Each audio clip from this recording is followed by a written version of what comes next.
પાઠ 8 સંખ્યાની રમત. સિમરન ખોખામાં નારંગી ગોઠવતી હતી. દરેક ખોખામાં 10 નારંગી સમાય છે. તેને કેટલા ખોખાની જરૂર પડે છે? તો કે હવે નારંગીની સંખ્યા તમારે ગણવાની. તો નારંગી ટોટલ 23 આપેલી છે. એટલે 23 માટે એને 10 ના 2 ખોખા જોઈએ અને 3 છૂટી નારંગી વધે. ચાલો હવે તમારે અહીં એકડાની પ્રેક્ટિસ કરવાની કે 21, એના પછી શું આપેલું છે તો કે 22, એટલે કે 21માં 1 નારંગી છૂટી, 22માં 2 ખોખા અને 2 નારંગી છૂટી, 23માં 2 ખોખા અને 3 નારંગી છૂટી અને 23 લખવાનું પણ, 24માં 2 ખોખા 4 નારંગી 24, 25માં 2 ખોખા 5 છૂટી, 26માં 2 ખોખા 6 છૂટી અને 27માં 2 ખોખા અને 7 છૂટી. અહીં તમારે 26 લખવાનું, જ્યાં ન આપેલું હોય ત્યાં તમારે ખાલી જગ્યા ભરવાની. ચાલો એના પછી 28, 29 અને 30ની સંખ્યાની પણ પ્રેક્ટિસ કરવાની. ચાલો એના પછી 21 થી 30 સંખ્યા છે એ તમને અહીં 3 લાઈનમાં આપેલી છે. ખૂટતા અક્ષરો છે, તમારે સંખ્યા લખવાની રહેશે.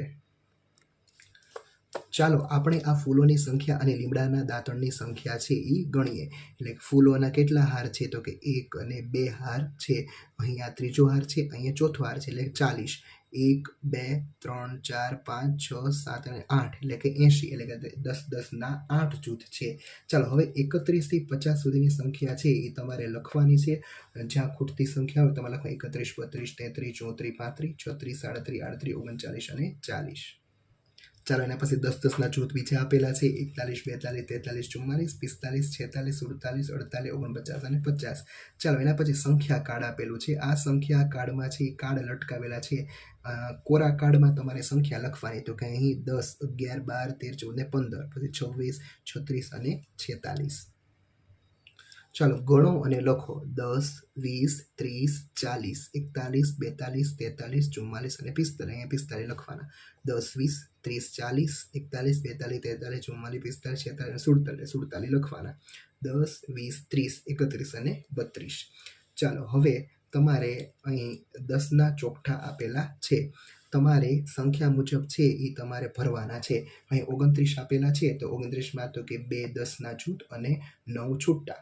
41માં છે 4, 1, 2, 3, 4 10ના જૂથ અને 1 છૂટો, એટલે એકમાં જ તમારે કલર પૂરવાનો. આ બધામાં કલર પૂરવાનો, 1, 2, 3, 4 અને અહીં એકમાં જ કલર પૂરવાનો. 30માં છે 1, 2 અને 3માં કલર પૂરવાનો, જ્યારે 1 તમારે ખાલી રાખવાનો.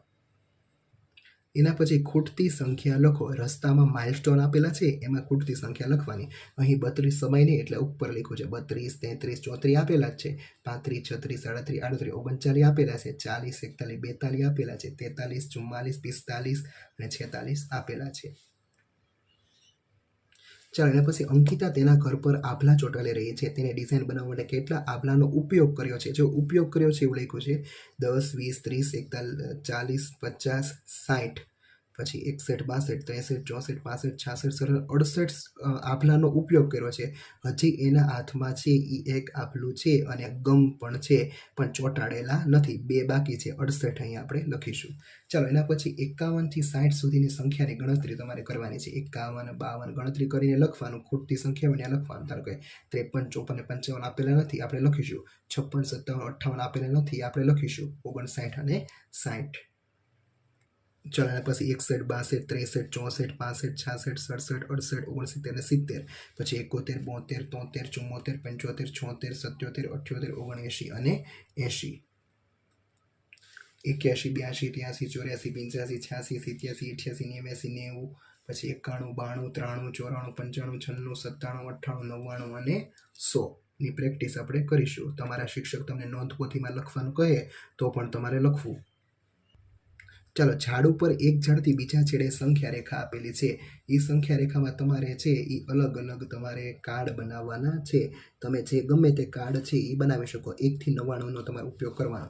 50, 62, 80 વગેરેના કાર્ડ તમે જુદા જુદા બનાવી શકો.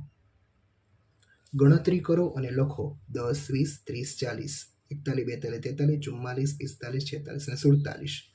ચાલો 10, 20, 30, 40, 50, 60, 70 અને 80, 81, 82 અને 83.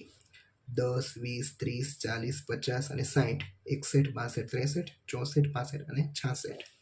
ચાલો એના પછી સાપ સીડીની રમત આપેલી છે, પણ આ સાપ સીડીની રમતમાં 1 થી 100 અંકો આપેલા છે. 1 થી 100 અંકો ખૂટતા છે. જે ખૂટતા અંકો હોય એ તમારે ક્રમશઃ છે એ લખવાના રહેશે. ચિત્ર જુઓ. ચિત્ર આધારે આપણે થોડીક ચર્ચા કરીએ. ચિત્રમાં શું બની રહ્યું છે તેનું નિરીક્ષણ કરો. તો કે ચિત્રમાં છે ઈ 2 નૃત્ય કરી રહ્યા છે, એક તાપણું કરી રહ્યો છે, એક છે ઈ પાણી લાવી રહ્યા છે, એકના માથા ઉપર ટોપલો છે, એકના માથા ઉપર છે ઈ લાકડા છે, એક ઝાડ ઉપર ચડી રહ્યો છે, એકના હાથમાં લાકડી છે. તમારે ચર્ચા તમારા શિક્ષક સાથે કરવાની છે. ચલો બીજું, આપેલ ચિત્રમાં તમને જુદી જુદી કઈ વસ્તુઓ દેખાય છે? તો કે ઘર, લોકો, ઝાડ, પછી માળો, પક્ષી, પ્રાણી, ગાડું, સૂર્ય વગેરે. ચિત્રમાં કેટલા મકાન છે? 1. ચિત્રમાં કેટલા લોકો છે? તો કે 9. ઝાડ પર પાંદડા દોરવા માટે કેટલી લીટીઓનો ઉપયોગ થયો છે?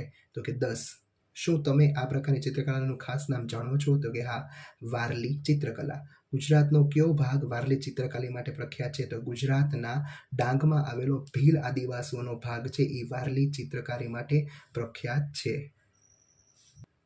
તમારું પોતાનું વારલી ચિત્ર બનાવો. અહીં તમારે છે તમારું પોતાનું વારલી ચિત્ર તમે ગમે તે બનાવી શકો. અહીં તમારું આ ચેપ્ટર પૂરું થાય છે. Thank you.